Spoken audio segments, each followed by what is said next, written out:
NetsBoy, so let's hear what he has to say.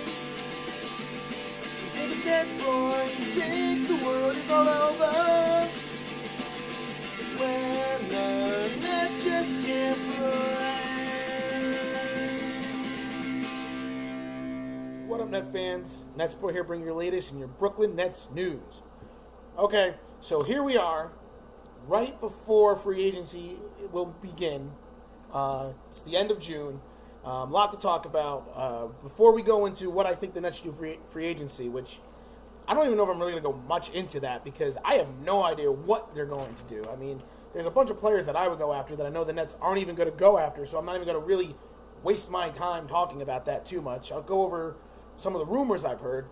But before that, I want to look at the NBA draft, in which the Nets drafted Jarrett Allen out of Texas. Now, Jarrett Allen was one of the many players who I had listed as someone I think the Nets should get, and I am pretty happy and pleased with the draft pick. Jarrett Allen is a very gifted, athletic big man who has very good lateral quickness for someone his size, very good leaping ability, very athletic, good rebounder, good shot blocker, and has a very soft touch around the rim. And that's what I really like about him. Because when it comes to development of players, when it comes to rebounding and defense, well, especially rebounding, either a player really has the ability to anticipate the ball and be athletic enough to go get the ball, or they really don't. And obviously our good friend Brook Lopez is a great example of that, how he wasn't the most fleet of foot and how rebounding seemed to be his Achilles heel. Pun intended. Or no pun intended. Whatever. Either way, I like Jarrett Allen.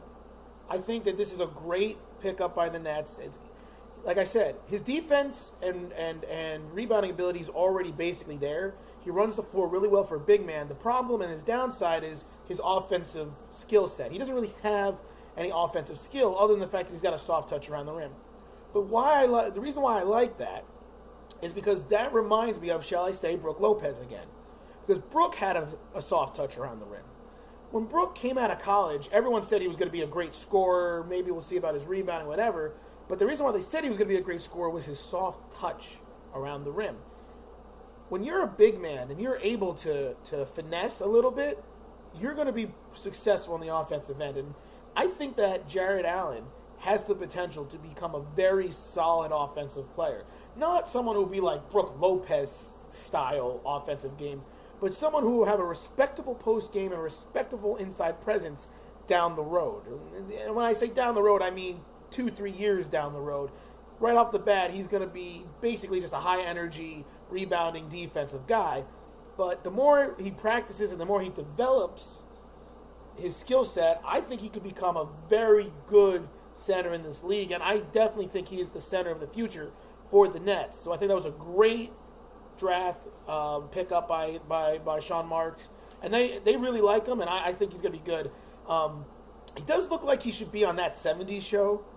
I mean, I didn't know that the fro and mustache was still a thing, but apparently it is for him. I'm not making fun of him or anything. I made fun of Brook Lopez when he was first drafted. I'm like, oh my God, we got the Jolly Green Giant.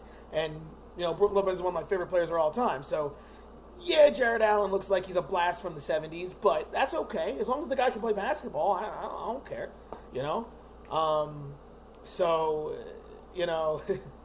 we'll see what happens moving forward. But I think that was a good move by the Nets, and I'm very happy. I actually don't remember who the Nets drafted with the 55th or 57th overall pick. That's completely irrelevant. I didn't even watch the draft that long. But Jarrett Allen is the key. I think he's going to do really well with the Nets. He's going to have a great opportunity to play immediately.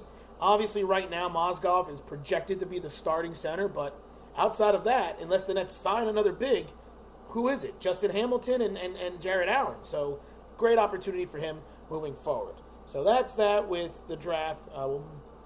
We'll see what happens with Allen. But now we'll turn the page to NBA free agency. Now, the Nets have been in a lot of rumors. Now, look, I can't even say what I want the Nets to do. Because what I would have wanted the Nets to do, and I once again, I'm pleased with the D'Angelo Russell acquisition. But what I would have done if I was the Nets in the first place was I would have acquired players like Tyreek Evans and, Serge Ibaka and players like that, and paired them with Jeremy Lin and Brook Lopez and so on and so forth. Go after players of that magnitude, young in their, players that are going to be in their late 20s, but still in their 20s, to build this new core between Lin, Lopez, and so on and so forth. Like, that's what I would have done. Those are two players I would have done. Going after Gallinari, he's a free agent. I think he would have been a good fit with the Nets. That's somebody I would have gone after as well. Something along those lines. That's what I would have done, because I'm an impatient Net fan. And yes, I want the Nets to get better faster than obviously they will be, but in my personal opinion, you put together a team like that, that would have been a playoff team, and then the following season, you become an interesting team for a free agent like a Paul George. Okay, getting ahead of myself. Obviously, this isn't going to happen. This is what I would have done, because I've said this before. If you want to be a desirable destination for a free agent, you need to make your team look good. Not great, not championship, but good. In which that key free agent says, I could be the final piece to that championship team, which is also why I thought the Nets should go after Gordon Hayward and stuff like that, which they're obviously not going to go get, because Gordon Hayward, I think, is narrowed it down to like the Celtics, the Jazz, and like the Heat for some reason, or maybe another team. I don't remember.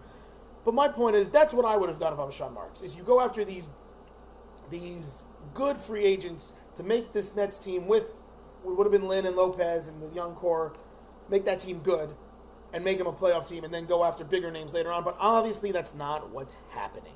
That's not what's going to happen, because Brook Lopez has been traded. And that is the reason why I'm just looking at a couple players that I think the Nets could consider going after. But at the same time, I have no idea. Now, the Nets have been tied to rumors to J.J. Redick, which I think is a good fit, and Andre Iguodala. Those are the two guys that names have been floating around. And my whole thing is just, these are two, like J.J. Redick. I mean, the Clippers are in complete disarray right now, but is he really going to leave the Clippers or really sign with the Nets to be a veteran leader?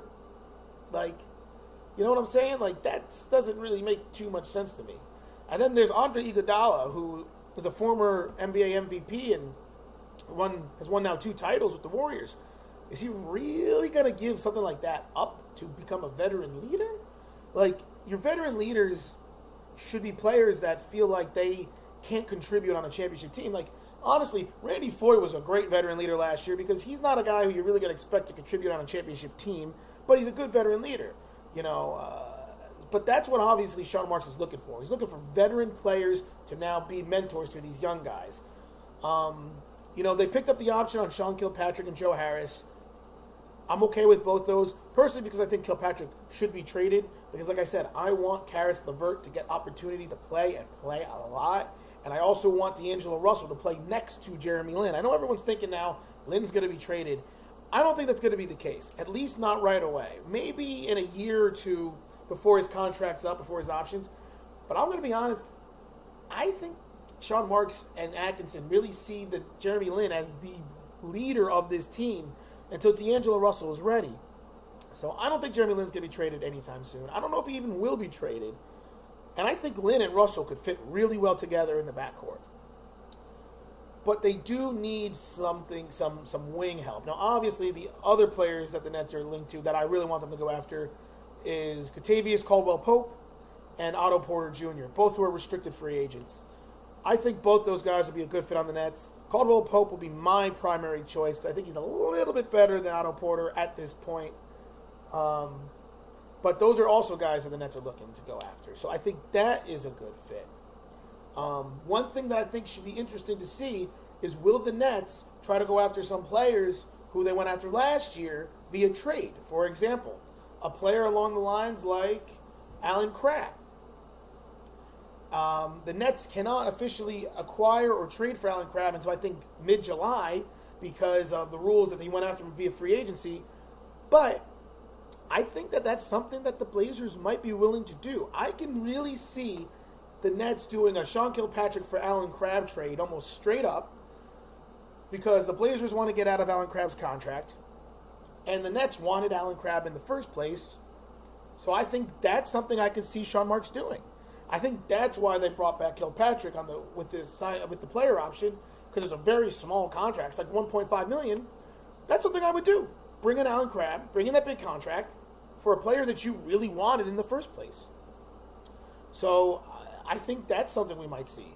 Other free agents, Ben McLemore is a free agent. He's 25. I think he still has a lot of potential. A little bit of a head case. Maybe the Nets take a swing for him.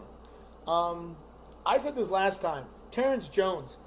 I think he was hurt most of last year because I don't think when he got released from the Rockets, I don't think he played on another team for a while or something like that. I don't really know the situation, but I think the Nets should go after him.